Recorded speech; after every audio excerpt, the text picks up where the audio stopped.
Kantipur. Kantipur.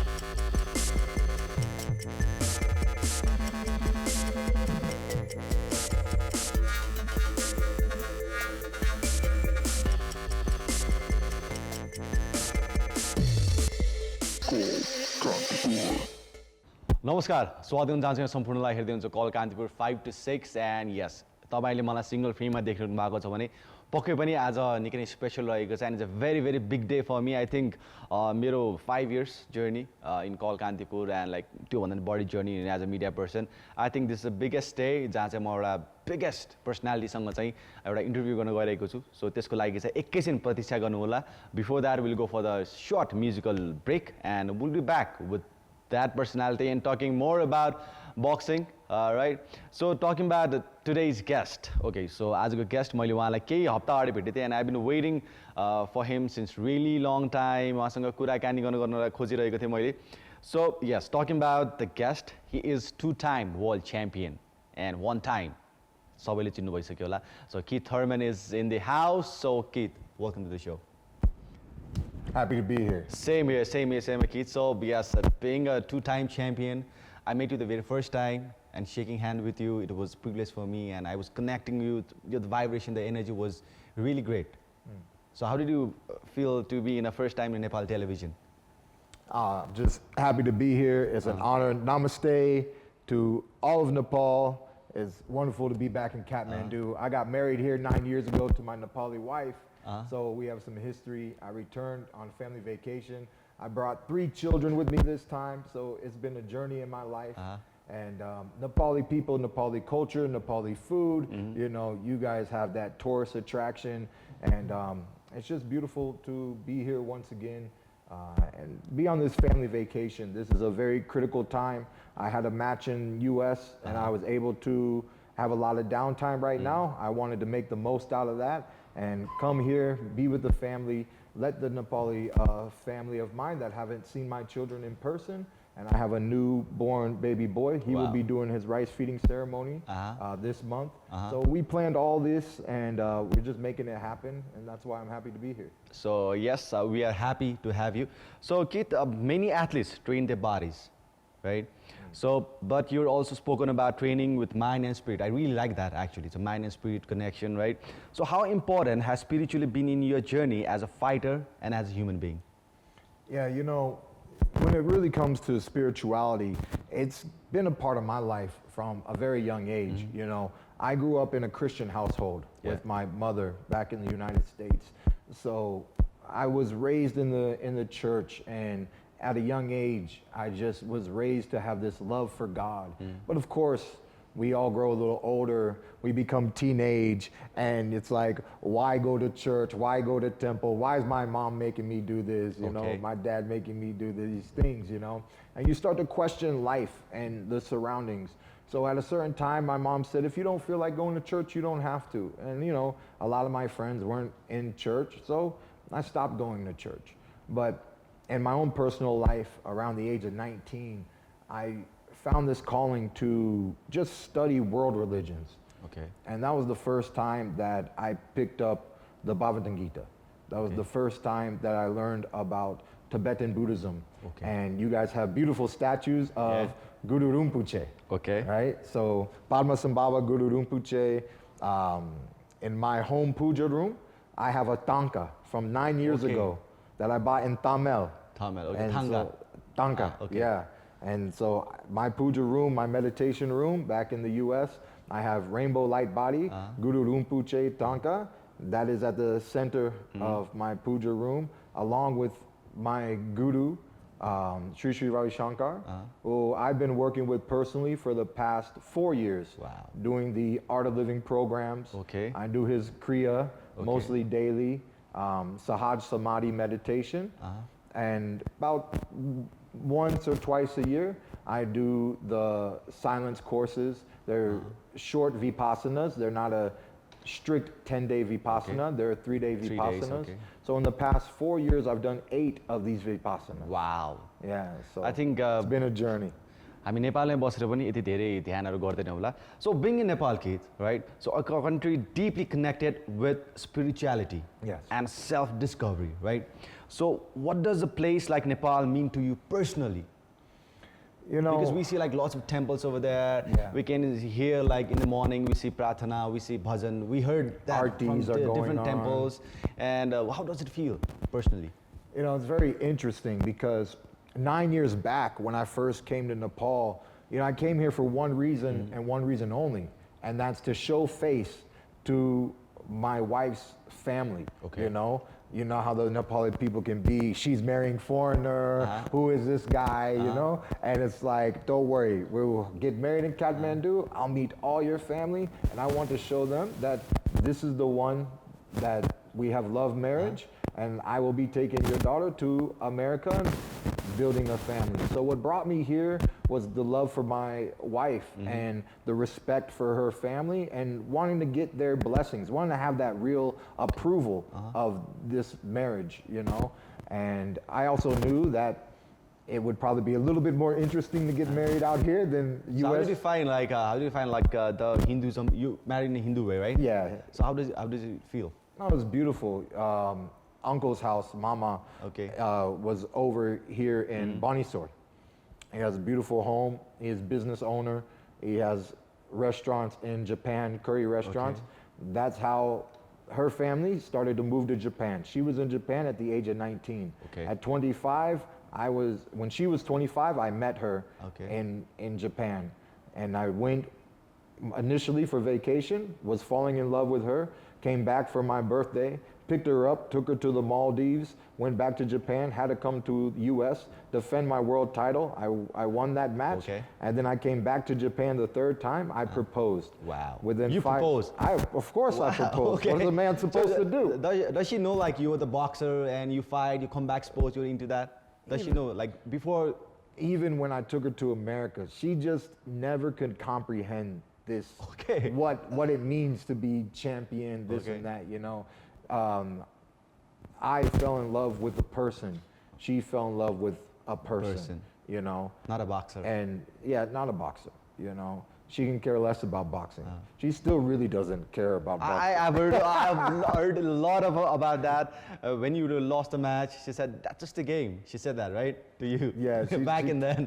But you got pissed off at the beginning. She said, but what she said was it actually helped. I didn't like hearing it at first. True, you know? Very true. I didn't like hearing it at first, and that was me, a man's ego, a man's pride, you know? Even at that time, 2019, when I finally lost my world title, I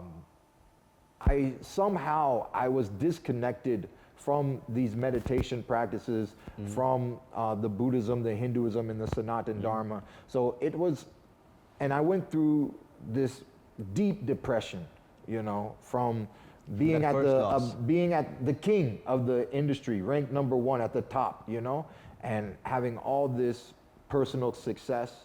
And it's not about the money, you know. When you work hard to have something and your name to be this big name, you know, somehow I felt like this balloon got popped, you know. And it was really more my personal pride, and it was just hard for me to pick myself up. But in time, you know, there's an old saying that time heals all. True, very true. And it can be uncomfortable to go through these stages, but the stage that I'm at in life now, working with my daily meditational practices, everything feels different. When I first come to Kathmandu, you know, my Nepali friends back in Florida, somebody told me, you like meditation, you know, we know you like meditation, so you should go to Shivapuri Baba. There's this guy, Shivapuri Baba. I didn't know who this guy was. He says, he has samadhi. It's near airport. I just remember him telling me this. Then when I come, I talked to some of my wife's family, and they said, yeah, I went one time. It's a very nice place. So I started going like 3 days in a row. Every morning, I would just go to Shivapuri Baba and sit there in that meditation in silence and start my day meditating in that samadhi room. You know, so like you were saying, this time, this trip, I can feel this culture. I can feel that Sanatan Dharma because I'm more connected with my journey, with my guru. My family, we went to Lingam Bhairavi, and for Arti, there was full moon Arti, music, bhajans, everything was, very nice energy, So I travel, I respect all gurus, I respect all paths, But of course, my love and as a bhakta is so much devotion from my guru, Sri Sri Ravi Shankar. Okay. So have you been to Pashupatinath, the night, bhajan, arati and everything? Have you been there? I haven't gone this trip with the family. Okay. But last time, Arti was my favorite place to go. Okay. Especially Monday night and different times. Very devout like Shiva in Monday.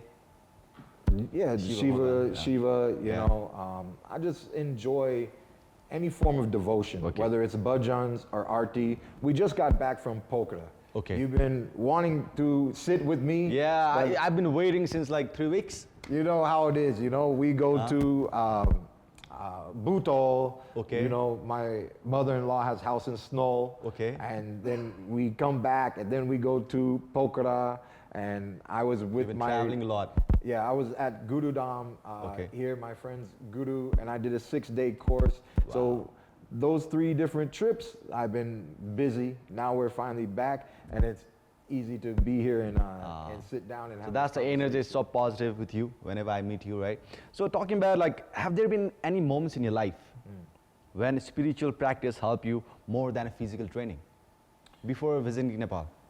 I mean, for me, just meditation has always been like the first thing that I discovered in life, through, I was reading about Buddhism, I was reading about Hinduism, and then one day I said, this is not something to read about. This is something you have to participate. Feel about. You have to participate, right? Okay. So if Buddha meditate enlightenment under the tree and you're in a book, where's your enlightenment, right? Okay. Right? So at that time, I just allowed myself to learn simple meditation techniques. And when I reflect at those early stages, I was learning about, there was this Thai Buddhist monk, famous, not Thich Thon, I believe is his name. Sometimes I have problems pronouncing it, but he was nominated for Nobel Peace Prize. Very nice monk, right? He wrote many books. First book I ever read of his was called Living Buddha, Living Christ. So from my Christian background, I really enjoyed this literature that he wrote. And in it, the foundation was that mindfulness practice. So at that time, as I was meditating, the mindfulness, in sports, it always takes concentration, right? To hit a golf ball, if you are not focused, if you do not have good base and fundamentals, right, you're gonna miss, or you're gonna hit it all over the place, right? So you need a concentration. You need to control your breathing, right? I mean, the famous sport for you guys is cricket, right? Cricket, right? I like boxing too. Well, historically, right? Actually, talking about the history in Nepal, it's football. Soccer? Yeah, football used to be a huge craze, huge fan following. But in recent days, yes, cricket, we are in a World Cup. Yes. Right, so that's why cricket craze is there. But still, people love football. World Cup is coming in soon, right? So how comes your name One Time? Yeah, the name One Time is very interesting. I turned pro at 19 years old, and I was able to start my professional career with 8 consecutive first round KOs and TKOs. Yeah. Right? But in that first year, I didn't let anybody give me a nickname. I remember one time before the fight, the announcer said, and here is Keith KO Thurman. And I'm walking out like, who told him KO? I'm like, man, I did not say that name. I didn't say that name. And you can give your name, fighters give themselves nicknames from their pro debut. True. But for some reason, it didn't feel natural to me. And after I had all these knockouts in my second year, I said, look, Keith, you can call yourself whatever now. You're knocking everybody out. Whatever you want to call yourself, they're going to deal with it, And my father he gave me a very interesting story back in the day. And they used to do some street brawling. And they take the T-shirt and rip it and wrap it around their hands. Yeah, we saw that too much in like Hollywood movies, right? Yeah, Van Damme and everyone. Do you know Kimbo Slice? No.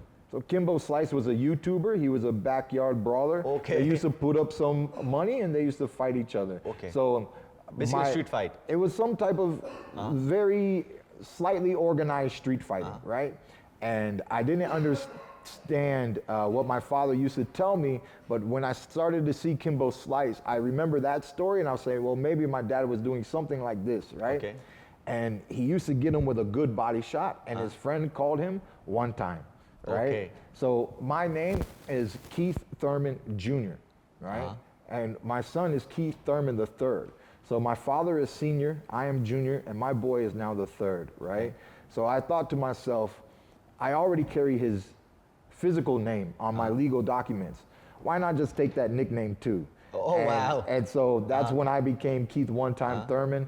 But my father says I took that name to a level he never dreamed of. Okay, so that's very interesting, right? So, but talking about in life of a boxer or any fight, comeback sports, or cricket or football, but the football, cricket is a team game, but boxing, comeback sports is a single man show, right? Yeah. So every boxer, every comeback fighter needs a very good coach. Yeah. It depends on the coach. So I have heard some stories about your coach as well. So it was, I got a goosebumps whenever I think about it, like the way you like come back from that journey, from that story. So please tell something about your coach. Yeah, you know, some things in life, they really feel unreal, you know. And now that I'm 37, you know, I'm not an old man, but I have enough years in my journey to really look back. And my coach, I found him at 7 years old. Wow. So in America, we have this thing associated with our school system. I was raised by my mother.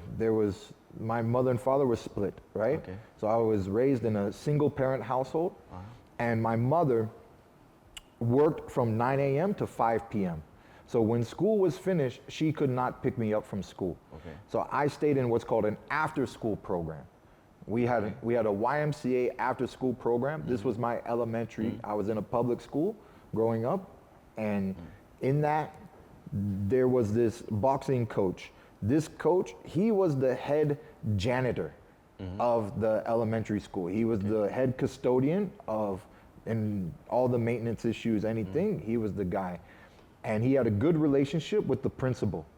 So he asked at a certain time, can I put on a boxing exhibition and see how many of these kids who have to stay here waiting for their parents would like to participate in a boxing program? And I saw his exhibition, you know, he brought this kid up there. He was really a small kid, you know, and his name was Johnny. Nobody knew Johnny could box. And I remember Johnny hitting the mix with the coach, pa, pa, pa, pa, and then he'd slip, woo, woo, he'd come back up, pa, pa, pa. And it was impressive, you know.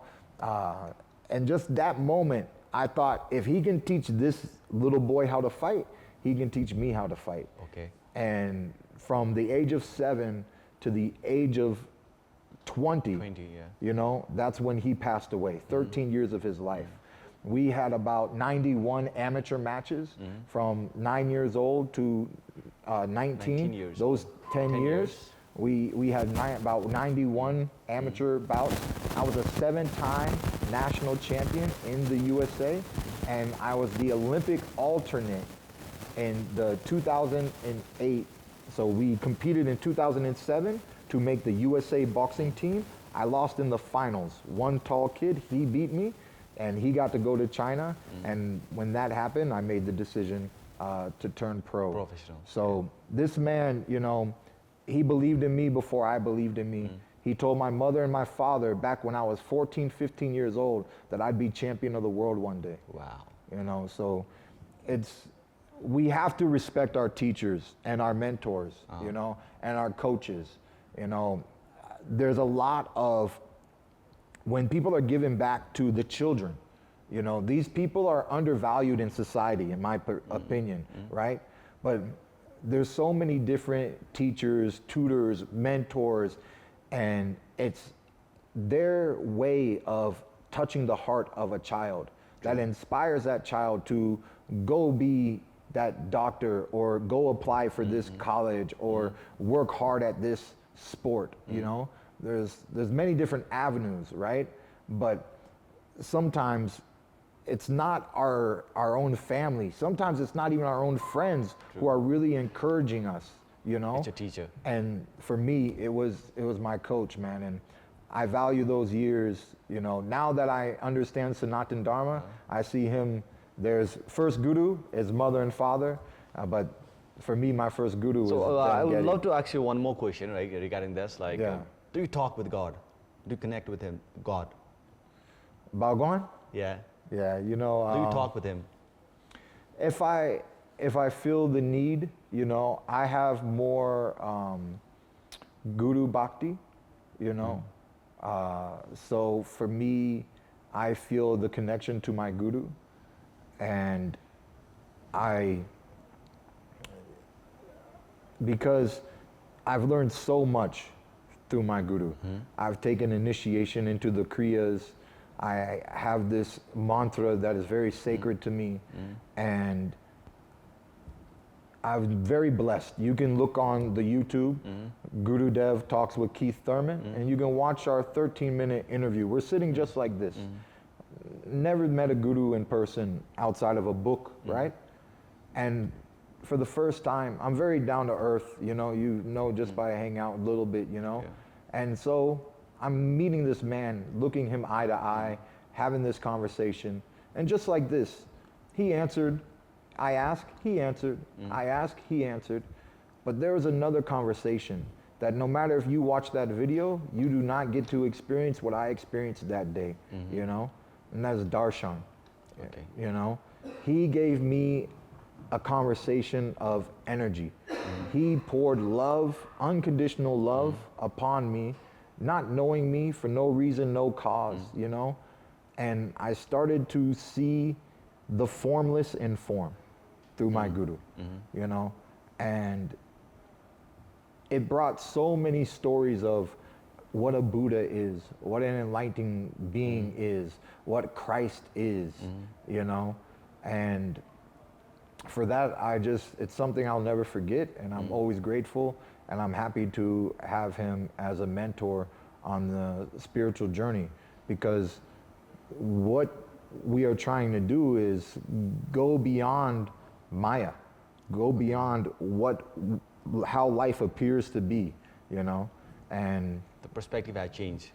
you know, the five senses, and you know, you party, you have fun, you know, but you feel good one day, you feel bad another day, and there's no centeredness, you know, there's no centeredness.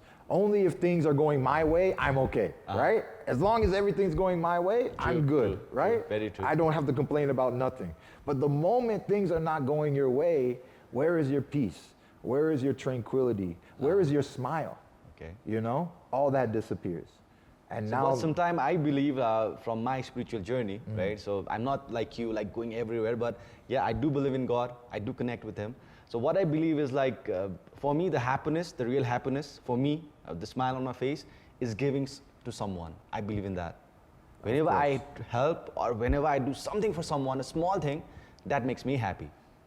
yes, When I earn so much money, like I've earned this and that, fame, everything, that doesn't make me happy. What makes me happy is definitely when I give something to someone. You know, you give a treat to someone, you feed a dog, that's Yeah. a small thing, Yeah. but I feel happy. You know, Yeah. that's my explanation of happiness. you know, so somehow you are young but already wise, you know. Okay.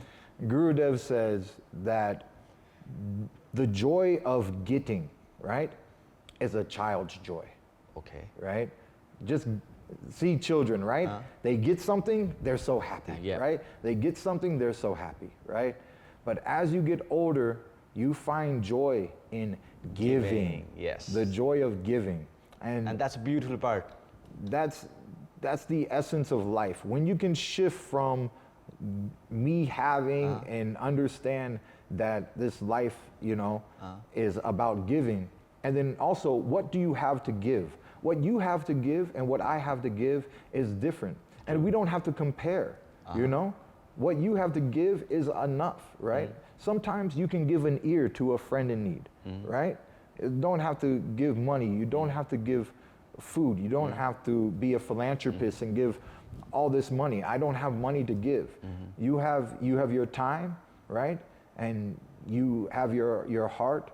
And maybe, you know, in the grocery store, you know, you open up the door, you let the Hajarama go first, right? True. You do We certain do that. little small acts. Yeah. Like you said, it's these small acts, right? But that gives you happiness. And that's what connects us as Even like treating human beings. people in a very good way, even they are having a bad day, you treat people like a smile, you know, that's a joy, that's a happiness in life. So talking about, it's all about like your meditation and everything we talk about in this half of our episode, but I really want to talk about the boxing now. Yeah. You know, so talking about the boxing, what is one life lesson boxing taught you that has nothing to do with fighting? What boxing has taught you? With nothing to do with the fighting though. I mean, it's just the reward of hard work, you know? I was 9 years old running 8 miles, you know? Why? I didn't understand. Coach is like, you need to do this. You need to do this, you know? And I used to train so hard, and even when I would compete, what do I go home with? I go home with a little medal, you know? I go home with some plastic trophy, A you check, know? you know? No check, no money, you know? It was an amateur. Amateur. Okay. You just get trophy and medal, Yeah. you know? And a few photographs. That's, nobody cares about the amateur kid. You're not famous, Yeah. you know? You're not famous, you know? And I just worked really hard, but anything in life, right? You want to achieve something, anything in life requires some form of sacrifice, right? As a married man, I don't hang out with the fellas as much, right? I'm focused on my household, building this household. And luckily for me, I find joy in this as well, right? But there are phases and chapters in life, you know? So one chapter ends, another chapter begins, and you might not know what's coming, but you stay going. You know, in my career, from amateur to pro to world champion, you know, to now still top contender, you know? But I just enjoy this process, you know? So you don't just work hard to achieve, you know, your goals, but when you work hard and you make sacrifices, you might not know what is coming, but there's always something positive around the corner. And let's say what you want to happen doesn't happen. There's still so many lessons to be learned in life, you know? And it's because of my status that I was able to even have the interview with my guru, right? It's because of my status that I'm able to meet people like you, you know? And nowadays, you know, of course, 2-time world champion, just meeting me, shaking my hand, you know, it's the smile on people's faces, you know, that I'm able to bring. It's a huge thing, like to meet a 2-time champion, world champion, and all thanks to Max Tai over there. Yes. Right? So we've been connecting since 9 years, and we've been connecting since few months, but like I felt like I know you since really long time. We connect in the ring, right? Yes. So let's talk about everybody talks about your winning, you know, how you win, how you did, obviously you fought really well, that's how you win. But thing is, that first match you lost with Pacquiao, right? So that must be a very bad dream for you. I think your wife, the very first time she came to watch that match. Yeah. That was the very first time your wife came and like watched that match live, and you lost that match. Yeah. The 30 match, you've been undefeated champion. Yeah. That's crazy, right? That record. But losing that match, how does it feel? Definitely you don't feel good. But if you have to explain and how you overcome with that loss. Yeah, it was tough to overcome, you know. It actually took many years, you know, because initially you have some negative feelings and some initial depressed emotions. But then even as time went on, that happened in 2019. So then in 2020, it was a COVID year.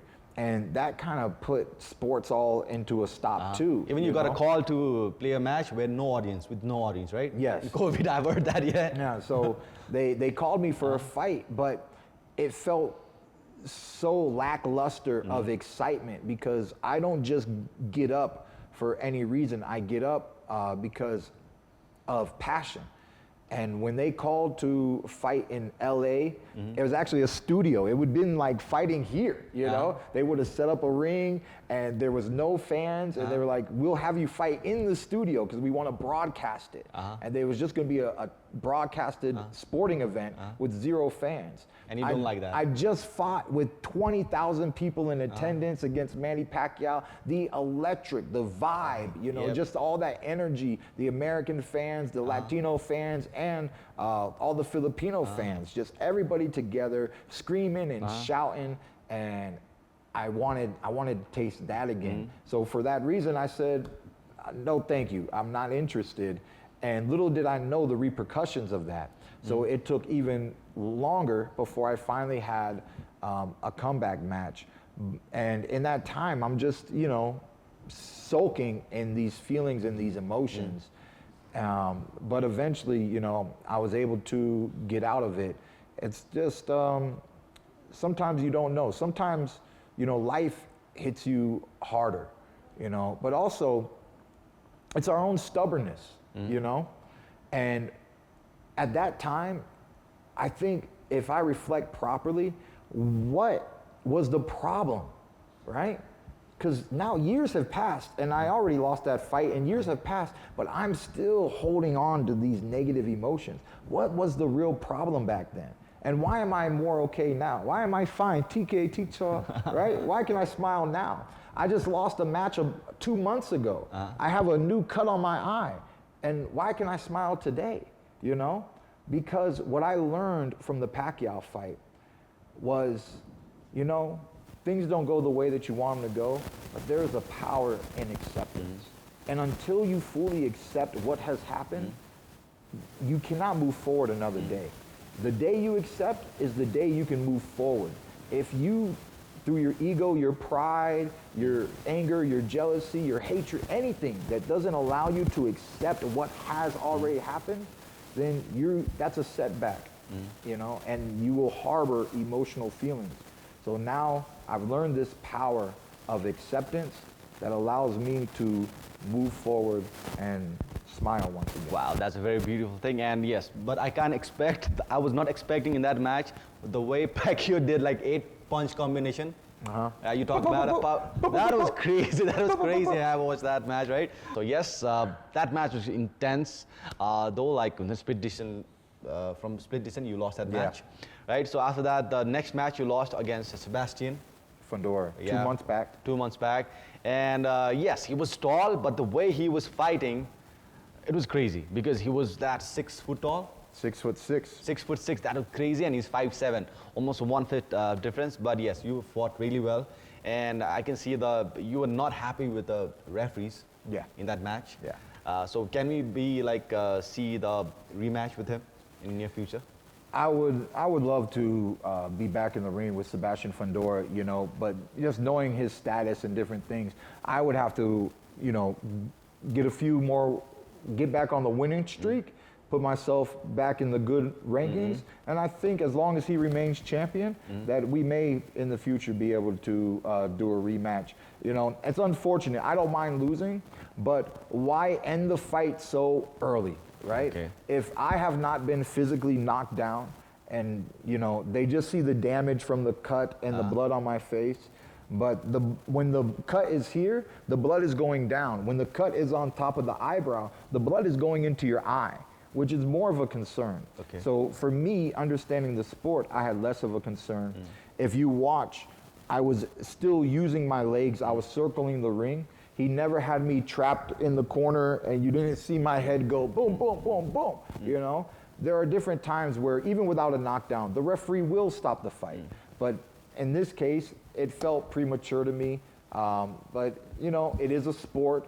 and these referees, they have authority. Once he stopped the fight, there's nothing I could do. But I can say one more thing, guys, right? So I've seen a few matches of Thurman, like past days, like when I met Max Thai, and I used to watch boxing at that time, and I saw your few matches, right? So where like even like commentator and everybody was saying Thurman is gone. One time he's gone there, he came back and he gave a knockout with many boxers. I've seen that matches, right? Yeah. So yeah, he's crazy. So let's talk about Thurman. Like we have very less time. Okay. So let's talk about the Nepali boxing scenario, so where like Max Boston is promoting the professional boxing. Yeah. Right.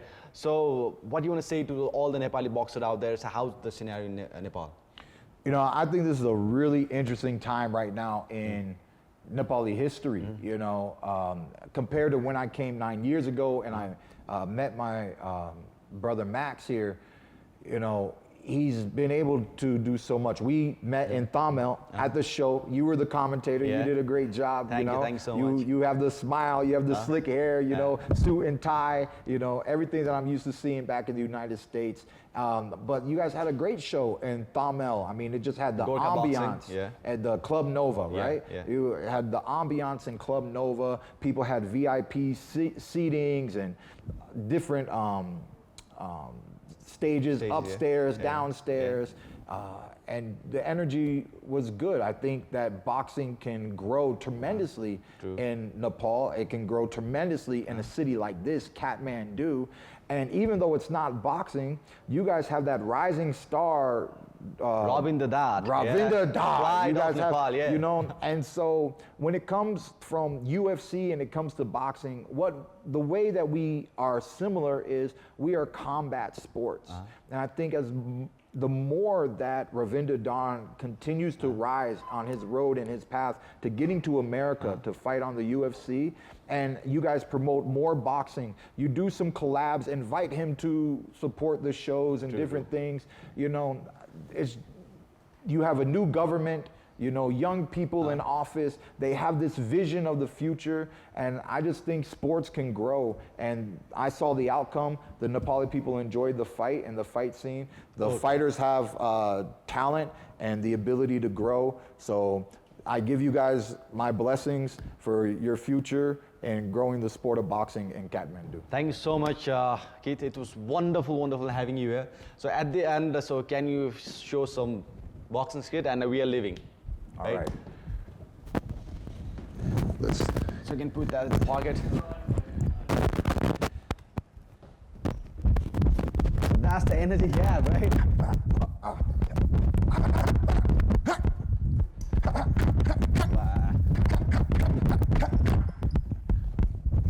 No. Wow, that's thank you so much, Keith. It was wonderful having you here. And Pleasure. yes, two-time world champion, one time, right? So we'll see you tomorrow with this amazing team. And yes, thank you so much once again. See you tomorrow, Call Kantipur. Thank you. Done it.